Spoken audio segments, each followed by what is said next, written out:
This is early January 2016, and I thought I'd do a piece about road rages and thugs, and how you can, if you find yourself in this situation, the sort of steps you can take to neutralise any perceived threat or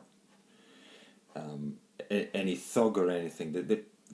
There's one thing that all GITS, protagonists, aggressors, assailants, there's one thing they all have in common, and that is that they don't like you to know where they live. Now, they can make out that it's alright, but there's no way that it is. No one who considers them an enemy, a person an enemy, would want that person to know where they live. Sometimes it's just impossible for them to prevent it. But let's say that you're not a kid anymore, and you're not living in, the little village where you used to live, which might mean that you could find out where someone lives fairly easily. Let's say that instead you're an adult, you moved a couple of times, right? So these, any anecdotes I'm going to tell you are absolutely true, and the strategies have absolutely been followed by me, and I know exactly what I'm talking about. So there's a couple of incidents that I can bring up. The first thing is, there was an issue arose one time, which I'll skip over initially what led to it, but I'll go back to it. Essentially, I was arriving at a property with my family. We had the right to go into this property, and we were staying there for a week or two. Somebody who I guess considers themselves a local was walking a dog with another person, and it was near some celebratory time like Christmas time. Cut a long story short, they were drunk and I wasn't.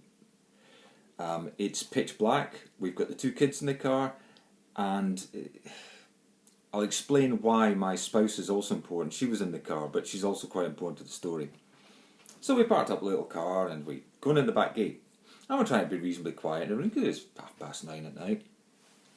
So these two dogs are basically let off the leash, and they're actually on private ground, which is even worse. But it's a certain situation. I won't go into the complexity of it, but they take the dogs for a dump there, and very few people clean it up. I know this because I've seen it, the results of it. So the dogs come running over. Now, the thing between us was a barred fence, so the dogs can get the snouts through. Now, the gate I had to go to and that the children had to go to was right next to this fence. So although the fence stopped the dogs from getting actually through, it was way too close for comfort. They could get their snouts through, and they were barking like mad, and all the rest. They egged each other on, little dog, big dog. So I had to have words with the two women, who I realised later were pretty drunk. But the two women who had the dogs, I had to have words with. And I didn't say an awful to them. I just said, call your dogs off, please. And that was it, quite cursory. I wasn't going to be over polite. I wasn't going to bend over backwards for them. Your dogs, you call them off. We're going up this path, which is, the property that we've got right to go to. And they basically gave a load of abuse. Okay. So I got my kids in the house, but what I should have been able to do, which is what I tried to do, was to hand the keys to the house to the kids, say, go on, get yourselves comfortable, we'll bring all the stuff in, or I would bring all the stuff in for reasons I'll explain. And the two kids shouldn't be able to go and do that. Instead, they're intimidated by the dogs, who wouldn't be. One was quite a big one. It's not a Shih Tzu, it's something like that. It's got a lot of fluff, a lot of hair, so it looks a lot bigger than it actually is, but it's about Alsatian sized, or maybe a fraction smaller, but it's that sort of size. And it's quite a racket, so forget going quietly, and going to your bed and stuff like that. Then there's the aggravation occurs, which I'm not even going to go into. The reason why I wanted to just come to the house and just be normal and quiet was because my spouse was undergoing chemotherapy. And she was still recovering. So we've only just been able to make this journey. And then she's really unwell. So this is what happens. So I'm thinking, God, there isn't anything I can do here that will make this better. My spouse is going to be pissed off, and there's nothing I can do about it. Okay. So, bad enough incident. I thought, oh, that's how it is. And I didn't really say very much to the woman. I mean, I didn't tell them to F off or anything. I didn't say anything. I didn't say you're this, you're that. There wasn't really any of that. And I don't drink alcohol, so there wasn't any alcohol on my part. However, that sort of went by. Next thing I know, it's a little bit later, and I was out doing something else. Some other guy turns up, some neighbour of the lady, and he starts getting involved. Now he's drunk as well. And I'm thinking, this is really good. I'm going to fight in half the street here if I'm not careful. It wasn't really. She only knew a couple of people. So I'm like, okay, fair enough. So, a day or two later, I'm fixing my car. So I'm underneath the car, and the way it is arranged, this same place where we'd parked before is below a kind of bridge level, and that bridge has got all these railings I was talking about. So this guy draws up in his 4x4 thing, his penis on wheels. And I heard the car, and I'd already figured, even from underneath my car, not being able to see him, I already knew what was going to happen. I thought, there's no reason for anyone to stop there, unless it's some relative of that idiot, or husband or something, and they want to have a bit of a go. So, I thought, I know exactly this. So I stayed on the car for a bit. I thought, I'll come out and see where it is now. And it's this guy, and he's leaning over. Alright, did you have an argument with a lady with a dog? And I thought, well, he's up for it. And he's got his daughter in the back of the car as well. And so we have this kind of slight altercation where he basically says, you come up here and I'll give you a square go and all that stuff, right? Which means have a fight in Scottish. Now what actually happened was, you've got to not let such people drive, right? This is the mistake people make. Metaphorically speaking, you mustn't let them drive. Now, his drive was that either I come up and we have a fight, that was what he was purporting he wanted, though I don't think he really did, or I would have to stay where I am, indicating I am afraid, and so you never let these people drive. So I said, well, I'll tell you what, I said, I'll come up, but it's to talk. And he's going, oh, there'll be no talking it, and all that stuff. So, as soon as it becomes apparent, I tied in my toolbox, stuck it under the car, just out of sight, As soon as it becomes apparent I'm going up then, and I'm sort of accepting the challenge, though only on my own terms, he starts then having a bit of a thing about what to do. So he clearly hasn't actually strategized or expected that I was going to do this. Okay. So he's looking at his car, and I can see him thinking, like, what am I... So he goes into his car, he comes out his car, goes back into his car, he drags his car around the corner a bit, and when he comes out, he's certainly trying to make out that he's got something in his pocket. So he's got a kind of zip up here, so he's got his hand in like that, as if he's got a screwdriver or something. Now, I can't be sure he hasn't. Cut a long story short, guy has a bit of a go at me. I stay on my own property. He doesn't want to push it any further. I'm not going to give way any further. If he comes on my property, we will have the square go. The sister of his, which he purports was a sister, I think he'd have to be adopted or something. The sister's egging him on and stuff, and then when she feels enough has been done, it's always not worth it. Oh, the usual things that you hear from drunken gits when they're trying to have a go at somebody. He gets back in his car, drives off. Now, at that point, I've already got his registration number, right, up here. So you put that in the bag, you write it down somewhere, and you wait for the opportunity. So, a couple of days later, it's about 1 o'clock in the morning. You can go high tech. You can go very high tech on this if you want. And you can try looking up databases and trying all sorts of stuff online. Yeah, you can do that. But I knew where she lived. She lived in a flat. But, I'm not going to beat a woman up or anything, so I'm not going that way. But the point is to neutralise the threat. And the way you neutralise the threat, as I say, is to find out where they live. That is the best neutraliser. So, the police got involved, but they didn't actually do anything that I could see. So I'm going to skip over any involvement of the police because I don't think they actually did anything. So certainly when I called them, they made out they didn't know where the guy lived and stuff, and a total lie. Anyway, so at 1 o'clock in the morning, which I figured was the best time to get people home, I took the strategy not of going through high-tech stuff, but of just driving round. In that area there were 3 towns. the town I was in was probably the smallest, but there were another 2 towns that flanked it. Now, you could say to yourself, how do I know the guy lives nearby? Okay.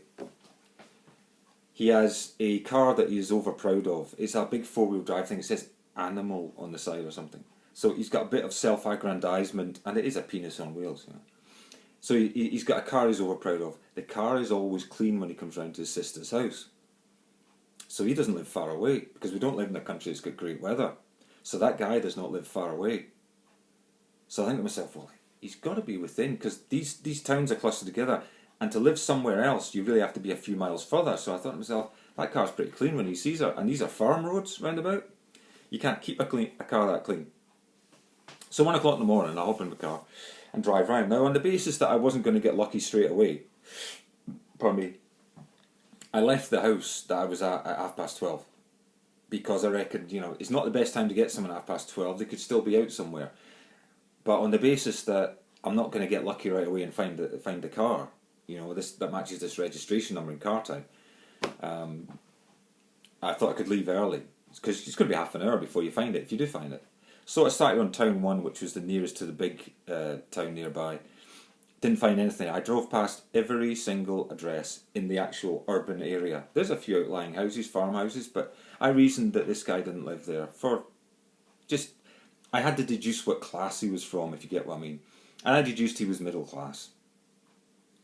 The kind of car, the way he dresses, the fact he's got a daughter that's fairly well kept, and stuff like that. Yeah. So I look around, don't see this big car anywhere. I don't see a car that's registered. The reasoning I'm going on is that nobody parks their car in the garage. There are very few people.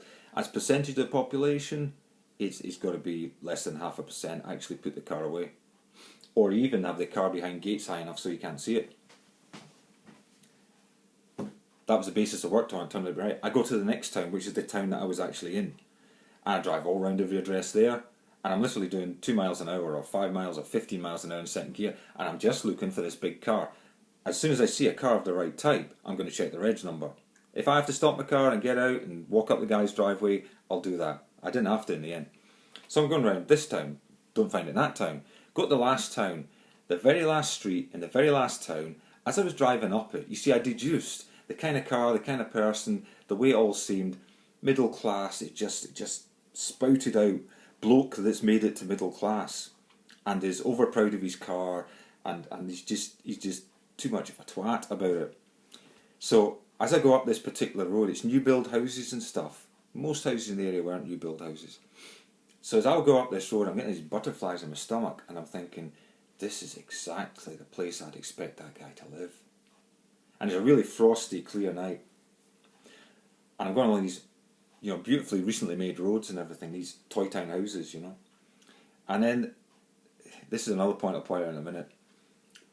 I was up this particular road, I've been through all the cul-de-sacs that go off the main drag through this new estate. Went up this particular road, and I sees this car right behind another car, almost as if someone was trying to hide it. And behind that there's the garage that nobody ever parks in. And I thought, that's the car.